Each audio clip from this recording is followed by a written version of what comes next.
श्री शिवाय नमस्तुभ्यम। आप सभी का आपके अपने YouTube चैनल की कथा टीवी पर मैं मीनू शर्मा स्वागत करती हूँ।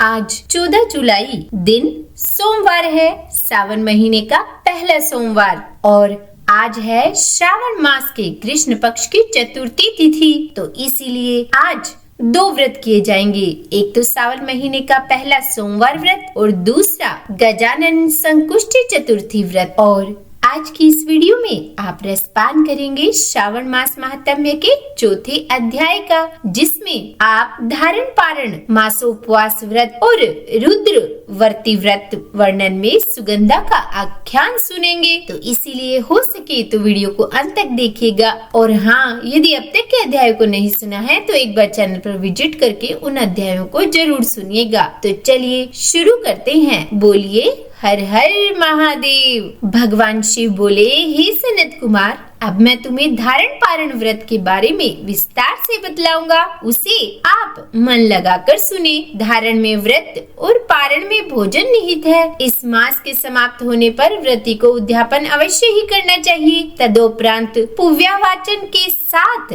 आचार्य तथा अन्य ब्राह्मणों का वरण करना चाहिए। कलश के ऊपर शिव पार्वती की सुंदर प्रतिमा स्थापित कर श्रद्धा भाव और भक्ति सहित रात्रि जागरण करते हुए पूजा अर्चना करें।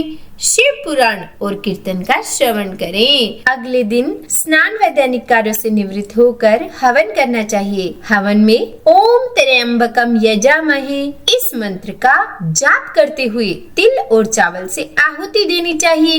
वाम देवास विद्महे महादेवाय धीमहि तन्ना रुद्रः प्रचोदयात् मंत्र का उच्चारण करते हुए चावल और घी से आहुति दें और खीर की आहुति देते समय ओम नमः शिवाय मंत्र का उच्चारण करें। तत्पश्चात पूर्णाहुति देकर बाकी के कार्यों को पूरा करना चाहिए। भगवान शिव बोले कि हे मुनि श्रेष्ठ, इस ढंग से व्रत करने से प्राणी अनेक पापों सहित ब्रह्म हत्या से भी मुक्त हो अंत में सद्गति पाता है। शिव बोले, हे सनत कुमार, अब मैं तुम्हें इस श्रावण मास में किए जाने वाले व्रत की विधि कहता हूँ, ध्यान पूर्वक सुने। पुरुष अथवा नारी को इस व्रत को करने के लिए ब्रह्मचार्य व्रत धारण करते हुए प्रथमा तिथि को व्रत का संकल्प कर लेना चाहिए। अमावस्या वाले दिन मनुष्यों को वर्षभ ध्वज धारण किए हुए शिव का षोडशोपचार से पूजन करना चाहिए। विसर्जन से पूर्व ब्राह्मण को वस्त्राभूषण दक्षिणा स्वरूप प्रदान कर उन्हें भोजन ग्रहण करवाना चाहिए। हे सनत कुमार, इस उपाय से श्रावण मास व्रत धारण करना मुझे अति प्रिय है। रुद्रवती विधि में संख्या 1,00,000 होनी चाहिए। साधारण रुई से 11 बत्तियां बनाएं। ये बत्तियां मेरी प्रियता के कारण रुद्रवती कहलाती है। श्रावण मास के प्रथम दिन ही यह संकल्प करके कि मैं प्रतिदिन 1000 बत्तियों से पूजा अर्चना करूंगा। पूजा अर्चना के पश्चात 1000 बत्ती से आरती करें या फिर प्रतिदिन 3000 बत्ती से आरती करें अथवा 1,00,000 रुद्रा बत्तियां जलानी चाहिए। उन बत्तियों का पवित्र घी से सेवन करना मुझे अत्यधिक प्रिय है। तत्पश्चात जगत संहारक शिव शंकर की कथा दत्तचित्त होकर श्रवण करें। तब सनत कुमार बोले, हे देवादिदेव महादेव, मुझ पर अनुग्रह करें। यह बताएं कि इस व्रत का क्या प्रभाव है, यह व्रत किसने किया था और इसकी उद्यापन विधि क्या है। शंकर देव जी बोले कि हे सनत कुमार, यह रुद्रवती व्रत सब उपवासों में श्रेष्ठ है, जो समस्त उपद्रव नाशक पुण्य फलदायक सौभाग्य प्रदाता है। पूर्व काल में शिप्रा नदी के तट पर स्थित उज्जैनी नगरी में एक सुंदर वैश्य रहती थी, जिसका नाम सुगंधा था। उसने अपने मोह एवं रूप जाल में फंसाकर अनेक युवकों, ब्राह्मणों, राजाओं का धर्म भ्रष्ट कर दिया था। उसके शरीर की सुगंध मीलों दूर तक महकती थी। समस्त भूमंडल में उसके रूप लावण्य, कांति, यौवन और मादकता की चर्चा थी। नृत्य कला तथा दैहिक आकर्षक में रंभा और उर्वशी सरीखी अप्सराएं भी उसके सामने तुच्छ लगती थी।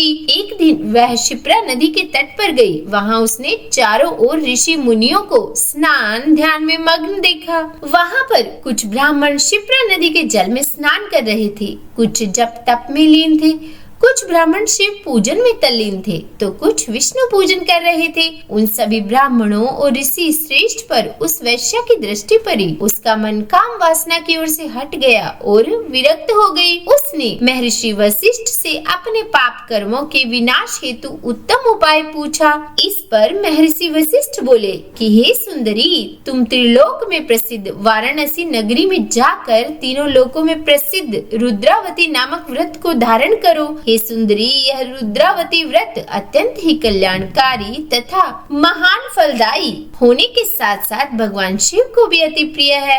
इस व्रत के धारण मात्र से ही सद्गति प्राप्त होगी। महर्षि वशिष्ठ की कल्याणकारी वाणी सुनकर वह वैश्या अपने समस्त धन संपत्ति, नौकर चाकर, मित्र एवं संबंधियों को देकर काशीपुरी यानी कि बनारस चल पड़ी। वहां जाकर उसने नियम विधि अनुसार रुद्रावती व्रत धारण किया। उस व्रत पुण्य के प्रभाव से वह वैश्या मरणोपरांत पंचभूत सहित शिव देह में विलीन हो मोक्ष को प्राप्त हुई। इस प्रकार जो भी स्त्री यह व्रत धारण करती है और उसे पूरा करती है, उसे वह सब प्राप्त हो जाता है जिसकी वह कामना करती है। शिव बोले कि हे सनत कुमार, अब आप माणिक्य बत्तियों का महात्म्य सुनो। इन माणिक्य बत्तियों के मात्र व्रत धारण से ही नारी मेरे अर्धासन को प्राप्त कर लेती है, जहाँ पर वह महाप्रलय होने तक मेरी प्रिय होकर सुख पूर्वक निवास करती है। मैं व्रत पूरा करने के लिए व्रतोद्यापन हेतु उपाय बतलाता हूँ, आप सुने। शिव पार्वती की स्वर्ण निर्मित प्रतिमा स्थापित करें। यह प्रतिमा स्वर्ण निर्मित ही होनी चाहिए। वृषभ प्रतिमा जिस पर शिव सवार होते हैं वह चांदी की होनी चाहिए। नियम अनुसार विधि व्रत पूजा अर्चना करें। उसके साथ साथ रात्रि जागरण भी करें। प्रातः काल नियम अनुसार नदी जल में स्नान करें। भक्ति भाव और श्रद्धा पूर्वक आचार्य का वर्ण कर 11 ब्राह्मणों के सहयोग से घी, पायस और बिल्व होम पूरा करें। आहुति के पश्चात पत्नी सहित 11 उत्तम ब्राह्मणों को भोजन कराएं। हे सनत कुमार, जो स्त्री इस प्रकार से व्रत करती है वह समस्त पापों से मुक्त हो जाती है। तत्पश्चात विधान पूर्वक कथा सुनकर स्थापित की गई समस्त सामग्री ब्राह्मण को दे देनी चाहिए। इससे निश्चित रूप से 1000 अश्वमेध यज्ञों का फल प्राप्त होता है। तो बोलिए हर हर महादेव। इस प्रकार श्री स्कंद पुराण के अंतर्गत ईश्वर सनत कुमार संवाद में श्रावण मास महात्म्य में धारणा पारणा मासोपवास रुद्रवर्ती कथन नामक चौथा अध्याय पूर्ण हुआ। शिव पुराण और भागवत महापुराण में स्पष्ट लिखा है कि शिव और विष्णु एक ही है और भगवान कृष्ण स्वयं अपने श्रीमुख से कहते हैं कि जो मुझे माने शिव को नहीं और जो शिव को पूजे मुझे नहीं, दोनों पापी हैं। इसीलिए प्रेम से, मन से, भाव से सभी जयकारा लगाइए। हर हर महादेव, हर हर महादेव।